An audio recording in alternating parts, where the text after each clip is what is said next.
Everyone, সবাইকে welcome জানিয়ে আমি আমার ভিডিওটা শুরু করছি। আর এখানে দেখো সমস্ত ঢাকি এসে উপস্থিত। আর একটু পরেই তোমরা বুঝতে পারবে। তো এখানে মন্দিরটা কেমন ফাঁকা ফাঁকা লাগছে না? দাঁড়াও দাঁড়াও, একটু পরেই মন্দিরটা দেখবে ভরে উঠবে। আর এখানে সব লোকজন জমা হয়ে গেছে, আর এদিকে আমাদের গাড়িও চলে এসেছে, আর সাথে আমিও রেডি হয়ে গেছি। এই যে প্যান্টটা পরে যাবে নাকি? কেন ওই রেডি হয় নাই? আর কত তাড়াতাড়ি। আর এদিকে সমস্ত সন্ন্যাসীরা গাড়ি করে কোথায় চললো, আর সমস্ত মহিলারাও কেন বা রেডি হয়ে আছে, তো তোমাদেরকে সবই বলবো, ভিডিওটা দেখতে থাকো। আর এদিকে আমার ভাইকে দেখো একদম পার্বতী সেজে স্বর্গ থেকে মর্তে চলে এসেছে। দেখি পার্বতী একটু তাকাও, ইস এরকম হাসি দিলে হবে না। চার বোন হারিয়ে যাওয়া ছোটবেলার বোন, দাঁতে লিপস্টিক, এই যে একজন, এই যে একজন, আর ওই যে ছোটবেলায় এটা হারিয়ে গেছিল, এখন পার্বতীর রূপে ফিরে আসছে। ও সরি, এই যে 5 বোন, সবার উপরে আমি বড় বোন, আর আমাদের এই যে 5 বোনের বড়। আর এদিকে দেখো শিব, কালী, পার্বতী সবাই কিন্তু সেজেগুজে রেডি হয়ে চলে এসেছে। আর এখন আমরাও চললাম। তো আমরা এখন যাচ্ছি মাকে আনতে। তো আমাদের এখানে তো এবার 75 বছর উপলক্ষে কালী পুজো মানে চড়ক পুজো হচ্ছে। আর এখন দেখো সবাই আমরা গিয়ে গুঞ্জবাড়িতে বসে আছি, কারণ মাকে একটু দূরের থেকে আনা হবে। তো মানে অনেকটা দূরের থেকে, তো সন্ন্যাসীরা সবাই গাড়ি করে চলে গেছে। তা আমাদেরকে বলেছিল তোমরা সবাই মানে এই জায়গাটাতে এসে বসবে। তো দেখো ফাইনালি মাকে নিয়ে চলেও এসেছে। আর আমরা দেখো সবাই কত লোক মিলে, মানে পুরো পাড়ার বেশিরভাগ মহিলা পুরুষ সবাই গিয়েছিলাম মাকে আনতে। আর এখন আমাদের মাকে নিয়ে রওনা দিলাম আমাদের মন্দিরের দিকে। তো একটু ঘোরানো হবে সবাইকে নিয়ে, মানে কিছুটা জায়গা হেঁটে হেঁটে অনেক দূর ঘোরানোর পর তারপর আমরা যাব মন্দিরের দিকে। আর এখানে শিব, পার্বতী, কালী এরা সামনে দাঁড়িয়েছে, আর সমস্ত পাবলিক পেছনে। আমরা সবাই মিলে দারুণ মজা করে নাচতে নাচতে মাকে নিয়ে এসেছি।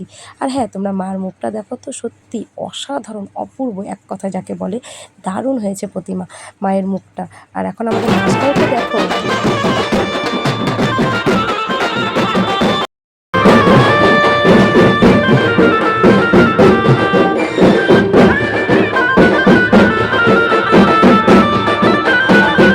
মাকে আনতে যাব, না নাচ করলে হবে নাকি? কারণ আমরা একটা বছর অপেক্ষা করে থাকি কবে আমাদের এখানে চড়ক পুজো হবে। আর মাকে আনার সময় মানে মোড়ের মাথায় মাথায় শিব, কালী, পার্বতী এদেরকে একটু নাচানো হয়েছিল, সেটা তোমরা দেখে নাও।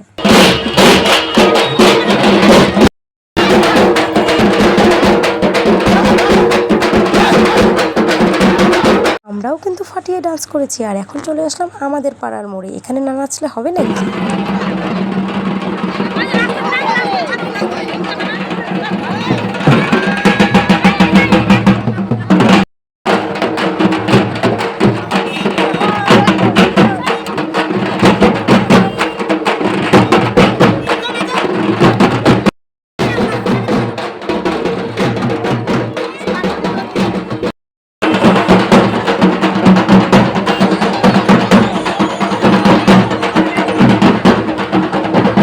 এখন চলে যাব সোজা মন্দিরের দিকে, কারণ পাড়ার মধ্যে চলে এসেছি। আর লোকের সমাগম দেখতে পাচ্ছ, কত লোক, মানে পুরো পাড়া ভেঙে আমরা গিয়েছিলাম মাকে আনতে। আর সত্যি সবাই খুব খুব মজা করে মাকে নিয়ে এসেছি আমরা।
আমরা তো সব মহিলারা ডান্স করেছি, আর সাথে কিন্তু ছেলেরাও ফাটিয়ে ডান্স করেছে।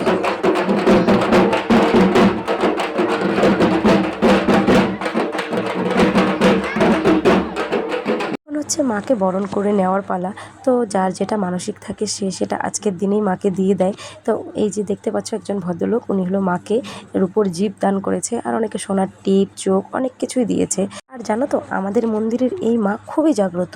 তো মা সবার মনের আশা পূরণ করে। তো এবার আমার বোন বরণ করে নিচ্ছে মাকে। তো যাই হোক বন্ধুরা, ভিডিওটা সবাই দেখো, স্কিপ করো না। আশা করি তোমাদের সকলেরই ভালো লাগবে। আর ভালো লাগলে হ্যাঁ, অবশ্যই লাইক কমেন্ট শেয়ার আর চ্যানেলটাকে আমার সাবস্ক্রাইব করে পাশে থেকো। তো আমার মা মানসিক করেছিল রূপোর চোখ দান করবে। তো তার জন্যই দেখো মানে চোখটার মধ্যে সিঁদুর দিয়ে আঠা দিয়ে এবার লাগানো হবে। তো আমার ভাই দেখো মার কপালে লাগিয়ে দিল, একটা ভোলে বাবার কপালে লাগাবে আর একটা মায়ের কপালে লাগাবে। আর হ্যাঁ, এখন মাকে ভেতরে নিয়ে যাওয়ার পালা।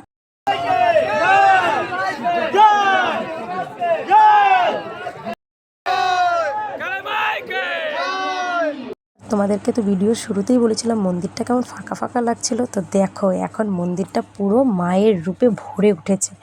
তো সত্যি বলতে মা সবার মঙ্গল করো, ভালো রেখো, সবাইকে সুস্থ রেখো। তো চলো ভিডিওটা আর বেশি বড় করছি না, এখানেই শেষ করছি। আর আমার চ্যানেলে নতুন নতুন ভিডিও দেখতে তাড়াতাড়ি সাবস্ক্রাইব করে দাও। Tata, by.